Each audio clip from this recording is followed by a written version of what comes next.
something that would be helpful just to add from an informational level is when reporting sort of COVID cases to separate out diagnosed with COVID versus had COVID-like symptoms. Yes.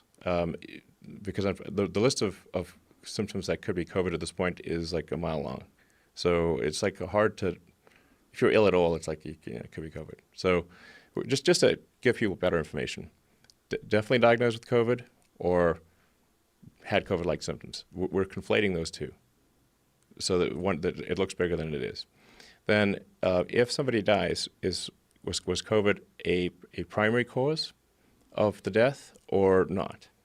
If somebody has COVID, gets eaten by a shark, we find their arm has COVID. It's going to get recorded as a COVID death. Is that real? I mean, basically, not that bad, but heart attacks, strokes. You get hit by a bus. Cancer. If you get hit by a bus, go to the hospital and die, and they find that you have COVID, you will be recorded as a COVID death. Why would they do that, though? Well, right now, so the road to hell is paved with good intentions. I mean, it's mostly paved with bad intentions, but there's some good intention paving stones in there too. And the stimulus bill that was intended to help with the hospitals that were being overrun with COVID patients created an incentive to record something as COVID that is difficult to say no to, especially if your hospital is going bankrupt for lack of other patients. So the hospitals are in a bind right now. There's a bunch of hospitals they're furloughing doctors, as you were mentioning. If your hospital's half full, it's hard to make ends meet. So now you've got if I just check this box, I get $8,000. Put them on a ventilator for 5 minutes, I get $39,000. Or I got to fire some doctors. So this is a tough moral quandary. It's like what you can do. That's the situation we have. Ugh. What's the way out of this? What do you think is like if you had the president's ear, or if people wanted to just listen to you openly? What do you think is the way out of this? Let's clear up the data. So, like I said, something should be recorded as COVID only if it is somebody has been tested, has received a positive COVID test, not if they simply have symptoms, one of like 100 symptoms. And then if it is a COVID death, it must be separated. Was COVID a primary reason for death, or did they also have stage 3 cancer, heart disease, emphysema, and got hit by a bus? And had COVID.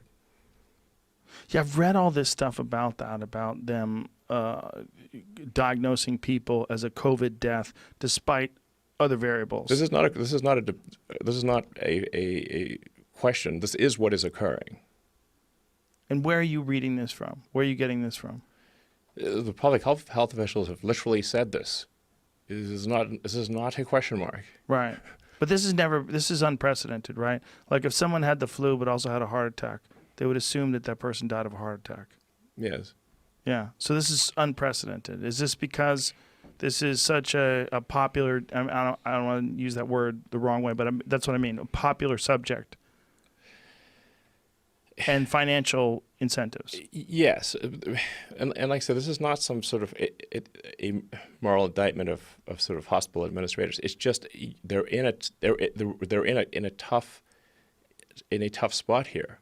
They actually don't have enough patients to pay everyone without furloughing doctors and firing staff, and yeah, they're potentially going bankrupt. So then they're like, okay, well, the stimulus bill says if we get all this money, if we say if it's a COVID death, I'm like, okay, they coughed before they died. In fact, they're not even diagnosed as COVID. They simply, if you had weakness, a cough, shortness of breath. Like, frankly, I'm not sure how you die without those things. Yeah. Right. There's so many different things that you could attribute to COVID too. There's so many symptoms. There's diarrhea, headaches, dehydration, cough. Yeah. Yes, but to be clear, you don't even need to have gotten a COVID diagnosis. Right. You simply need to have had one of Yes. many symptoms and then have died for some reason, and it's COVID.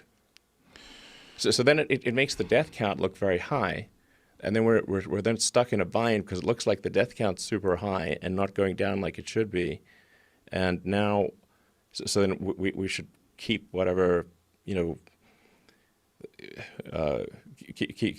the shelter in place stuff there and keep people in their home, confine people to their homes. So we need to break out of this. We're stuck in a loop. Yeah. And I think the way to break out of this loop is to have clarity of information. Clarity of information will certainly help, but altering perceptions, public perception, from people that are basically in a panic. There's a lot of, essentially, well, at least a month ago, we're clearly in a panic. I mean, right where, when you look around April 5th, April 6th, people were really freaking out. Mm-hmm. But here we are, May, and May, people are relaxing a little bit. Yes. They're realizing, like, hey, I actually know a couple of people that got it. It was just a cough. And I know some people that got it where nothing happened. I know a lot of people who got it. I know 0 people who died. I mean, I know a lot of people who got it. Yeah, it's not what we feared. We feared something much worse. Yeah, that's correct. So the adjustment's difficult to make. So you said, first of all, we need real data. We need just parse out the data. Don't lump it all together. Yeah. And then if you give people, just parse out the data better, clearer information about. Like I said, was this an actual COVID diagnosis, or was it or did they get the test and the test came back positive, or do they just have some symptoms? Just parse those two out, and then parse out just if somebody died, did they die? Did they even have a COVID test, or did they just have one of many symptoms? Like how do you die without weakness? I don't know. Right. It's impossible, basically. Yeah, that's a good point. If you're going to die, you're going to have shortness of breath, weakness, and you might cough a little. So was it quantified? What was it? Yeah, did that person die? Did they actually have a COVID test, and the test come back positive? And then if they died, did they die where COVID was? It doesn't have to be the main cause, but it was a significant contributor to their death, or was it not a significant contributor to the death? Right. It's not as simple as just because you had COVID, COVID killed you. It's definitely not. Right. Yeah. Yeah. I mean, people die all the time, and they have like flu and other colds, and we don't say that they died of those flu and other colds. Well, that's what's so weird about absurd. This. It's so popular, and I use that word in a weird way, but it's so popular that we've kind of forgotten. People die of pneumonia every day. People die of the flu. Didn't take a break. Oh, COVID's got this. I'm going to sit this one out. I'm going to be on the bench. I'm going to wait until COVID's done before I jump back into the game of killing people. No, the flu's still here killing people. I mean, every year in the world, several 100,000 people die directly of the flu. Yeah. Not tangentially. Right. Not 61,000 in this country last year. Yeah. And we're only 5% of the world. And then there's cigarettes. So, oh man, cigarettes will really kill you. That's a weird one, right? We're terrified of this disease that we're projected could potentially kill 100, if not 200,000 Americans this year. With cigarettes, kill 500,000. And you don't hear a peep out of any politician. There's no one running for Congress that's trying to ban cigarettes. There's no one running for Senate that wants to put some education plan in place that's going to stop cigarettes in their tracks. Yeah, I mean, a long time, like several years ago, or maybe longer than 10 years ago, I helped make a movie called Thank You for Smoking. Oh, I saw that. Yeah.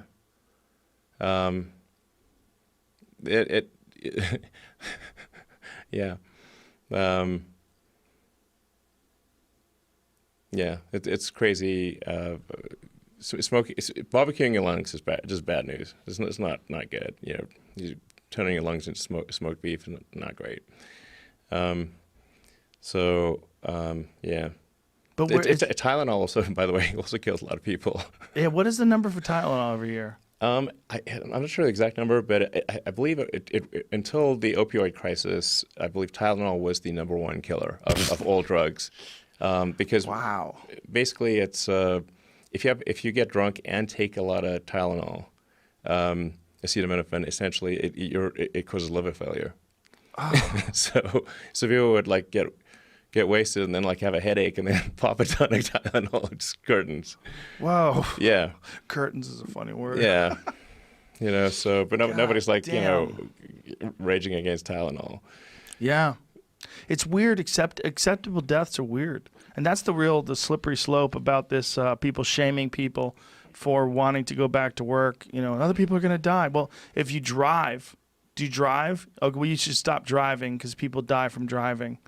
So Right. you definitely should fill up all the swimming pools because like 50 people die every day in this country from swimming. So Yeah. let's not swim anymore. Yeah, Like, what is the really dangerous? we need to chop down all the coconut Stop trees. water. Coconuts kill 150 people every year. Yes. Cut down all the coconut trees. We need those people. Yes. It's at a certain point in time. It's like, we're vulnerable, and we have a finite existence no matter what. We do. Nobody lives forever. Right. I mean, I think you want to look at, say, deaths as like but for this disease or whatever, they would have lived X number of years. Yeah. So, if somebody dies when they're 20 and could have lived till 80, they lost 60 years. But if somebody dies when they're 80 and they might have lived till 81, they lost 1 year. Yes. So it's like how many life years were lost is probably the right metric to use. I don't read my own comments, but I do read other people's comments. And I was reading this one little Twitter beef that was going on where someone was saying that COVID takes an average of 10 years off people's lives, and we should appreciate those 10 years. And then someone else said, It's not true. I'm sure it's not true. Yeah, definitely It's not. the Twitter. It's the Oh my world. God. But someone else said the average age of people who die from COVID is older than the average age people die. It's very.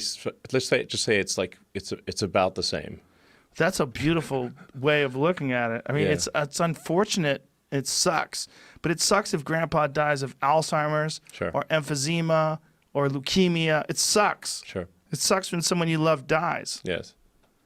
But I'm I mean, actually, if this, I think a lesson to be taken here that I think is quite important is that if you have your grandparents and their age of grandparents, really be careful with any kind of flu or cold or something that is not dangerous to kids or young adults, but is dangerous to the elderly. Is it basically if your kids got a runny nose, they should stay away from their grandparents, no matter what it is. It's the things that are where a young immune system has no problem and an older one has a problem. Yes.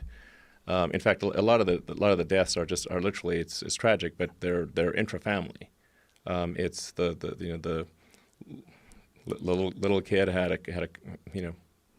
cold or flu and give it to grandpa. They have the family gathering and they don't know that this is a big deal, but it's just important to remember when you get old, your immune system's just not that strong, and so just be careful with your loved ones who are elderly. And I think there is some true objective understanding of the immune system and the ways to boost that immune system. And I really think that information should be distributed in a way, a non-judgmental way. But like, look, this is a way that we can all this is a scientifically proven way that we can boost our immune system, and it might save your life, and it might save the life of your loved ones. And maybe we could teach this to our grandparents and our parents and people that are vulnerable. Vitamin C, heat shock proteins, all these different variables that we know contribute to a stronger immune system. Yeah, actually, just a thing that is tough. If you like when you as you get older, it's hard to be. You tend to put on weight. Certainly that's happening with me. Like as the older I get, I'm like, damn, it's harder to stay lean. That's for sure. And so actually being overweight is a big deal. Yeah. It's a fact. Yeah. The New York hospital said it was the number one factor for severe COVID symptoms was obesity. That was the number one correct. factor. It is. That's yes, exactly.